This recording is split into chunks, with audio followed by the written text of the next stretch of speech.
Stenixo et Lexio arrivèrent enfin à proximité de la capitale des Sindarules. La cité était déserte. Mais les édifices étaient majestueux. Les Sindarules vivaient pour la plupart dans des cabanes perchées en haut des arbres, le plus puissant d'entre eux vivait plutôt à même le sol. Pas étonnant que les Sindarules étaient mieux armés et plus nombreux que les Ukruks. Stenixo n'avait jamais vu de construction aussi merveilleuse. Il contemplait sans fin ce travail de construction grandiose. Malgré sa cécité, il arrivait malgré tout avec exactitude à décrire ce qui se présentait devant lui. Alors, Stenixo, que penses-tu de notre magnifique cité? C'est pas mal, je dois dire. J'aurais tellement aimé voir ce genre de bâtiment chez nous dans le nord. À part cette chaleur étouffante, je pense que nous nous acclimaterons ici, même nos lions. N'est-ce pas, Sirio? Sirio, le lion des neiges, avait également très chaud. Mais il était aussi émerveillé par la vie qui régnait autour de lui. Je suis bien triste de revenir ici.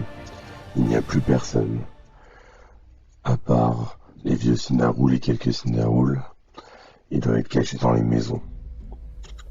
Ah, en voilà certains. Prédixio, le doyen des Sindarules, venait dans leur direction, chevauchant un Deinonychus. Il était suivi par une vingtaine de Sindarules armés de lances. Ils s'arrêtèrent devant Stenixo et Lexio, accompagnés de nombreux Ukruks qui les avaient suivis. Prédixio prit la parole. Lexio, nous pensions que tous nos semblables avaient péri lors de la dernière bataille. Nous avons réussi à tuer des Ukruks qui s'étaient introduits ici et qui avaient massacré un nombre inconsidérable de Sindarules. Que fais-tu ici accompagné d'Ukruks ? Dit-il, la peur au ventre, lorsqu'il vit le physique impressionnant de Stenixo et les lions qui les accompagnaient. Mon cher Prédixio, je me suis lié d'amitié avec Stenixo. Stenixo lui coupa la parole. Laisse-moi faire, Lexio. Il se rapprocha de Prédixio. Celui-ci, vu son âge avancé, ne pouvait rien faire face à un Ukruk de ce calibre. Mais au grand étonnement de tous les Sindarules et de tous les Ukruks, Stenixo se mit à genoux devant le doyen et lui dit, en pleurant. Je m'excuse de toute la souffrance que les Ukruks vous ont apportée. Je sais très bien qu'il est impossible de revenir en arrière, mais je me soumets, moi et les miens, à votre peuple. Nous combattrons pour vous. La totalité des Ukruks se mirent également à genoux devant les Sindarules.